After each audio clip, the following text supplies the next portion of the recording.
Siapa sih yang tidak kenal dengan Italia? Kalau kita mendengar tentang Italia, apa sih yang muncul di pikiran kalian? Menara Pisa? Pasta? Atau juara Piala Eropa? Ya, negara ini baru saja menjadi pemenang Piala Eropa 2020. Tapi kali ini kita tidak akan bahas bolanya saja. Kita akan bahas juga tentang negaranya. Italia adalah sebuah negara yang terletak di benua Eropa, tepatnya di semenanjung Apennina. Negara ini berbatasan darat dengan Prancis, Swiss, Austria, Slovenia di bagian utara. Sementara di bagian timur dibatasi oleh Laut Adriatik, bagian barat dibatasi oleh Laut Tirrenia, dan di bagian selatan dibatasi oleh Laut Ionia. Italia memiliki luas wilayah sebesar 300.340 km persegi dengan jumlah penduduk sebanyak 60 juta jiwa. Negara ini memiliki bentuk pemerintahan republik parlementer, yaitu kepala negaranya adalah seorang presiden. Tapi pemerintahannya dipimpin oleh Perdana Menteri atau disebut juga dengan Presiden Dewan Menteri. Italia merupakan salah satu negara yang terkenal akan keindahannya di dunia. Tidak hanya indah, Italia juga punya sejarah menarik yang membuat banyak wisatawan berkunjung ke negara ini. Salah satu destinasi wisata sejarah yang terkenal dari Italia adalah Menara Pisa dan Colosseum. Tidak hanya di kedua bangunan ini, teman-teman dapat menemukan jejak sejarah di setiap sudut kotanya. Buat kalian yang suka berjalan-jalan ke museum, Italia memiliki banyak museum yang wajib kalian kunjungi. Seperti Galeri Uffizi di Florence yang memajang lukisan Annunciation karya dari Leonardo da Vinci.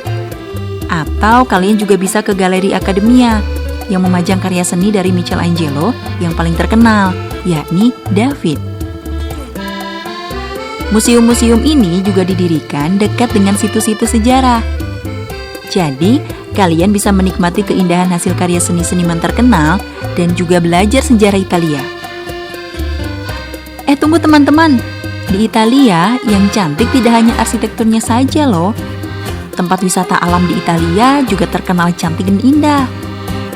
Teman-teman bisa menemukan kota-kota indah yang tersusun di perbukitan dan langsung menghadap ke pantai. Contohnya seperti di Amalfi Coast. Kota ini memiliki pemandangan pantai yang sangat cantik dan semakin memesona karena susunan bangunannya yang berwarna-warni di sepanjang bukit. Ada juga Castelluccio di Norcia, ladang bunga yang sangat luas. Di sini teman-teman bisa melihat berbagai bunga yang berwarna-warni. Teman-teman juga dapat berkunjung ke Toscana, salah satu pedesaan penghasil anggur terbesar dengan alam yang bersih dan alami. Berbagai festival meriah sering juga diadakan di Toscana untuk menarik wisatawan. Italia juga tidak terlepas dari keanekaragaman kulinernya loh teman-teman. Kalian pasti tahu pasta dan pizza kan?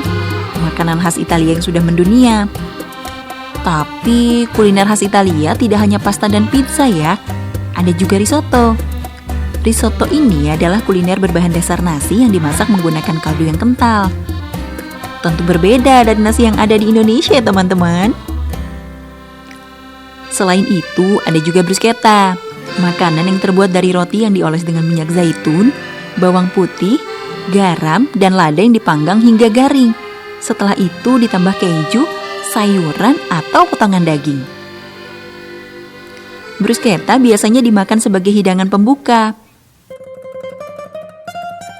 Tidak hanya makanan yang asin, kuliner manis dari Italia juga cukup terkenal. Contohnya gelato. Siapa sih yang nggak tahu gelato? Es krim bertekstur padat dengan rasa susu yang kuat. Gelato juga memiliki varian rasa seperti buah-buahan, kacang-kacangan, coklat, vanila, dan rasa lainnya. Gelato memiliki kandungan lemak yang lebih rendah dari es krim biasa. Tentunya es krim gelato dikenal dan diminati juga oleh masyarakat Indonesia.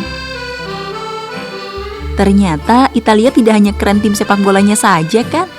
Alam dan tempat wisatanya juga sudah tidak diragukan lagi keindahannya. Semoga saja suatu hari nanti kita dapat berkunjung ke Italia ya.